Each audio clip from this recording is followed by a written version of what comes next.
Hello friends, welcome back to my YouTube channel. So guys, आपने जैसे कि अभी वीडियो के शॉर्ट पार्ट में देखा कि जो इस्लाम धर्म है वो इतना फास्ट क्यों ग्रो हो रहा है एंड इतनी सारी इस्लामोफोबिया जो है अभी जो है वो पीक पे है एंड इसके बाद भी जो इस्लाम है उसको लोग कबूल कर रहे हैं एंड इस्लाम इतना ज़्यादा फास्टली ग्रो हो रहा है।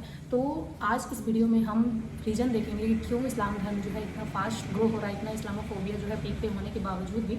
तो चलिए बिना किसी देरी के वीडियो स्टार्ट करते हैं, देन हम इसके बारे में बात करें। सो लेट्स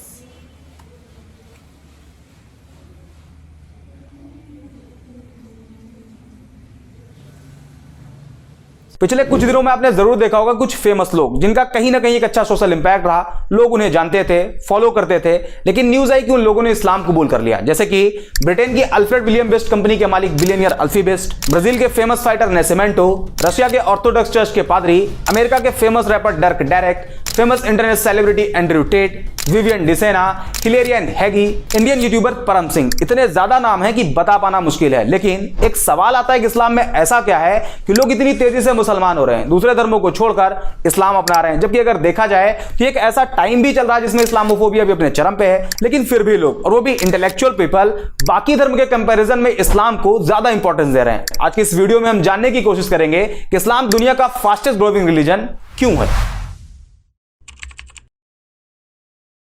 इस वक्त पूरी दुनिया की पॉपुलेशन 8 बिलियन मार्क को क्रॉस कर गई, जिसमें Christian 31.11%, Muslim 24.9%, secular, non religious, agnostic, atheist, इन सब की पॉपुलेशन 15.58%, हिंदू 15.16% और बाकी बचे 13.25% में सभी रिलीजन आते हैं। दुनिया में पहली सबसे बड़ी मुस्लिम पॉपुलेशन इंडोनेशिया में रहती है, दूसरी पाकिस्तान में और तीसरी इंडिया में। तो स्टडी के मुताबिक 2050 तक इंडिया दुनिया का सबसे बड़ा मुस्लिम पॉपुलेशन वाला देश होगा। लेकिन अगर आप वर्ल्ड वाइड देखते हैं तो इस्लाम का ग्राफ लगातार तेजी से आगे बढ़ रहा और साल 2050-2060 तक इस्लाम दुनिया का सबसे बड़ा रिलीजन बन जाएगा। Japan, Europe, France, America, India जैसे कई देशों में इस्लाम सबसे तेजी से आगे बढ़ने वाला धर्म बन गया है। तो अब सवाल आता है कि आखिर इस्लाम इतनी तेजी से क्यों आगे बढ़ रहा है। तो इसका पहला रीजन जो हमेशा से बताया गया कि मुसलमानों में फर्टिलिटी रेट बहुत ज्यादा है, बाकी रिलीजन के कंपैरिजन में मुसलमान ज्यादा बच्चे पैदा करते हैं। यही वजह है कि मुसलमान तेजी से आगे बढ़ रहे हैं। जबकि सेंट्रल हेल्थ मिनिस्ट्री के सर्वे के मुताबिक मुसलमानों के बीच फर्टिलिटी रेट भी कम हुआ है। दूसरा रीजन, दूसरे धर्म के लोग तेजी से इस्लाम की तरफ अट्रैक्ट हो रहे हैं। पर डे कहीं ना कहीं से न्यूज आती है किसी फेमस इंडिविजुअल ने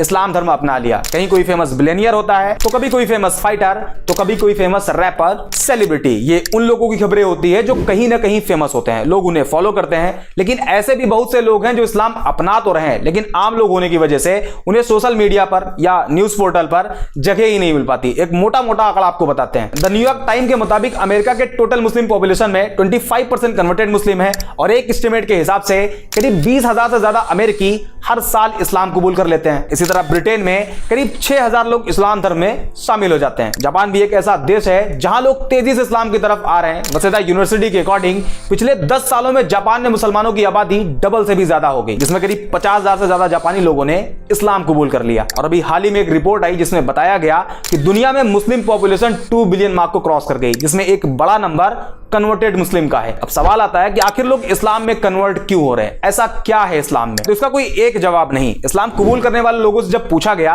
कि आपने इस्लाम क्यों कबूल किया, तो ज्यादातर लोगों ने अलग अलग रीजन बताया। लेकिन एक जो कॉमन रीजन देखा गया वो था कि जब कोई नॉन मुस्लिम किसी ऐसे मुस्लिम के कांटेक्ट में आया जो एक्चुअल मुस्लिम था, इस्लाम के बेसिक्स को फॉलो करता था, तो उसे देख के वो उसकी तरफ अट्रैक्ट होते और इस्लाम के बारे में जानने की कोशिश करते, जिसमें कुछ ऐसी चीजें उन्हें मालूम चलती जो एक नॉन मुस्लिम के लिए बड़ी सरप्राइज होती। For example, social equality. बाकी धर्मों में देखा जाता है कि एक इंसान को दूसरे इंसान के आगे काफी नीचा दिखाया गया है। जैसे इंडिया में जातियों में बांट दिया गया, उसमें भी कैटेगरी बना दी गई और सबसे कमजोर कास्ट कैटेगरी को शूद्र बताया गया। ऊंची कास्ट के लोग उन्हें अछूत मानते, उनके हाथ का पानी तक नहीं पीते। इसी तरह दूसरे धर्मों में काले गोरे इंसान को लेकर डिस्क्रिमिनेट किया गया, काले लोगों को गुलाम बना लिया जाता, उनकी पिटाई भी होती और उनसे जानवरों की तरह काम भी लिया जाता। ऐसे में जब कोई नॉन मुस्लिम जिसे सोशल जस्टिस नहीं दिया गया था, उसने इस्लाम को पढ़ा और पाया कि प्रॉफिट ऑफ इस्लाम ने किसी बिलाल नाम के काले गुलाम को न सिर्फ आजादी दिलाई, बल्कि आजादी के साथ साथ बाकी मुसलमानों के आगे बिलाल को काबे की छत पर अजान कहने के लिए खड़ा कर दिया। इसके अलावा जब लोगों ने प्रॉफिट ऑफ इस्लाम की एक स्पीच के बारे में जाना, जिसमें उन्होंने कहा था एक अरेबियन किसी नॉन अरेबियन से सुपीरियर नहीं, और ना ही कोई नॉन अरेबियन किसी अरेबियन से सुपीरियर है, ना कोई काला किसी गोरे से सुपीरियर है और ना ही कोई गोरा किसी काले से। यह जानने के बाद कि इस्लाम में कोई ऊंचा नीचा नहीं, इस एक पॉइंट की वजह से न जाने कितने लोगों ने इस्लाम कबूल कर लिया। दूसरा रीजन फॉरगिवनेस। फॉर्मेलिटीज। इस्लाम में माफ कर देने वाला जो कॉन्सेप्ट है वो भी बड़ा शानदार है। जब लोगों ने उसे जाना तो वो भी उन्हें बहुत पसंद आया और लोगों ने इस्लाम कबूल कर लिया। फॉर एग्जाम्पल, मान लीजिए कि अगर किसी इंसान को एक पूरी कम्युनिटी बुरा भला कहे, उसे बाइकआउट कर दे, यहां तक कि उसे जान से मारने की कोशिश करे, तो रिएक्शन ये होगा कि जब भी उसे उस कम्युनिटी पर कंट्रोल मिलेगा वो अपना बदला जरूर लेगा। सारे लोगों से ना सही, लेकिन उन लोगों को जरूर टारगेट करेगा जो उसके खिलाफ उसके ही लोगों को भड़काते थे, उसे मार के लाने वाले को इनाम देने की बात कहते थे। आमतौर पर यही देखा जाता है, लेकिन इस्लामिक हिस्ट्री में इसके जस्ट उल्टा है। 7वीं सेंचुरी में जब इस्लाम की शुरुआत हुई, उसके कई सालों बाद तक, करीब 10 साल बताया जाता है, इस पीरियड में टोटल 40 से कम मुसलमान थे। उस टाइम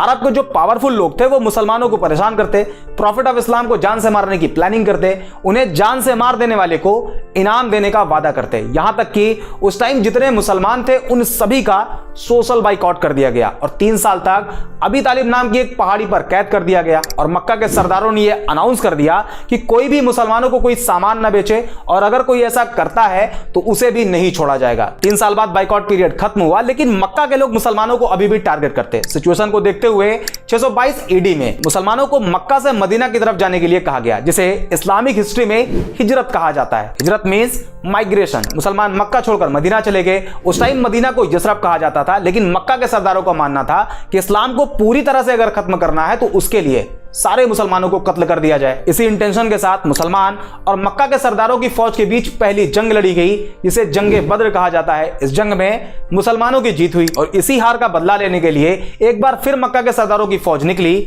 और इस्लाम की दूसरी जंग लड़ी गई, जिसे जंगे उहूद कहा जाता है। लेकिन 10 साल बाद जो मुसलमान मक्का छोड़कर मदीना चले गए थे वो एक मजबूत ताकत बनकर मक्का में वापसी करते हैं। उस टाइम मक्का के उन सरदारों में यह डर फैल गया कि हमने तो मुसलमानों को बहुत टॉर्चर किया है, प्रॉफिट ऑफ इस्लाम को जान से मारने की कोशिश करी है, आज मुसलमान हमसे ज्यादा पावरफुल हैं और अब वो हमें नहीं छोड़ेंगे। इस डर से बहुत से लोगों ने सरेंडर कर दिया और बहुत से लोग मक्का छोड़कर भाग गए। लेकिन जब प्रॉफिट ऑफ इस्लाम ने अपनी बात कहनी शुरू करी तो लोगों ने जो सोच रखा था वो उसके जस्ट उल्टा था और एक पब्लिक अनाउंसमेंट करी गई कि जिन जिन लोगों ने मुसलमानों को परेशान किया था, मुसलमानों को मारा था, मक्का छोड़कर मदीना जाने के लिए मजबूर किया था, उन सभी को माफ किया जाता है। ये एक सेंटेंस इतना इफेक्टिव साबित हुआ कि जो पहले इस्लाम को खत्म करना चाहते थे उन सभी ने इस्लाम कबूल कर लिया। और आज भी इसका इंपैक्ट इतना ज्यादा है कि जब कोई नॉन मुस्लिम इस्लाम के इस चैप्टर को पढ़ता है तो इस्लाम की तरफ अट्रैक्ट होता है। तीसरा और सबसे बड़ा रीजन है बिहेवियर। आज सोशल मीडिया पर इस्लाम की जिस इमेज को प्रेजेंट किया जा रहा है वो इस्लाम की रियलिटी नहीं। हालांकि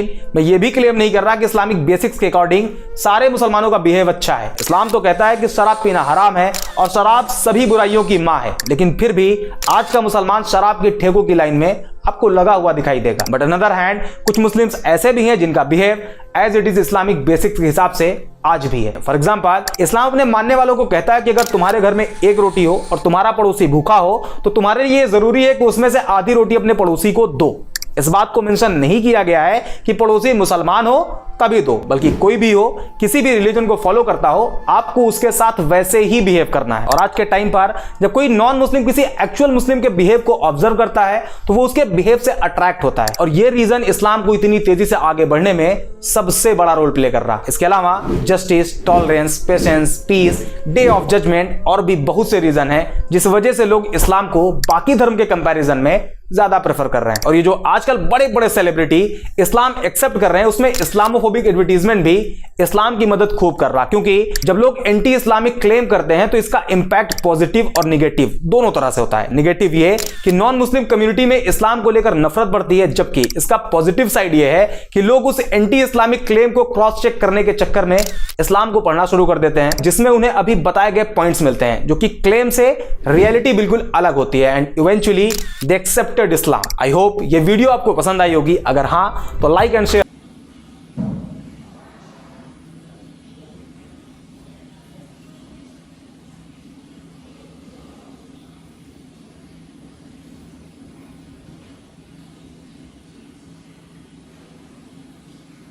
सो फ्रेंड्स, वीडियो यहीं पे एंड होता है एंड वीडियो में काफ़ी सारी जो चीज़ें बताई गई हैं डेफिनेटली ऐसा है।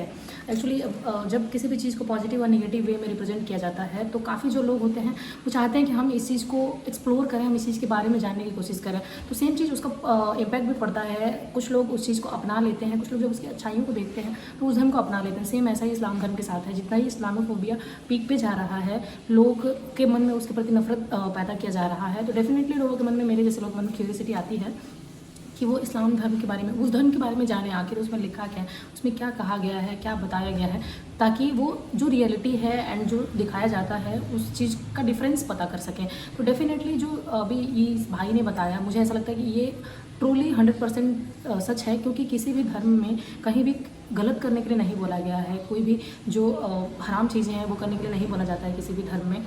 तो बेसिकली लोग जो है ना वो अपनी चीज़ों को गलत और सही करते हैं। कोई भी, हर इंसान, ये नहीं कहा हर धर्म में हर इंसान अच्छा हो और बुरा हो, ऐसा नहीं कह सकते हैं। कोई भी अच्छा हो सकता है किसी भी धर्म का, कोई भी बुरा भी हो सकता है किसी भी धर्म का। तो डेफिनेटली वो डिपेंड करता है वो इंसान की मानसिकता कैसी है। तो इस वजह से इंसान क्या करता है, एक इंसान अगर कोई गलती करता है, कोई गुनाह करता है, तो उस हिसाब से उसके जो रिलीजन है उसको जज कर लिया जाता है वहाँ से। सेम ऐसा ही है। बट ये वीडियो काफ़ी ज़्यादा इन्फॉर्मेटिव था एंड काफ़ी ज़्यादा चीज़ें इसमें डिस्कस की गई। एंड आप लोग ऐसी वीडियोस देखना चाहते हैं तो मेरे चैनल को सब्सक्राइब कर लीजिए एंड एक लाइक जरूर कीजिएगा एंड कमेंट कीजिएगा, ताकि मुझे मोटिवेशन मिले और सारे वीडियोस बनाने के। And keep in touch guys, मिलते हैं अगले वीडियो में, तब तक के लिए बाय, नमस्ते।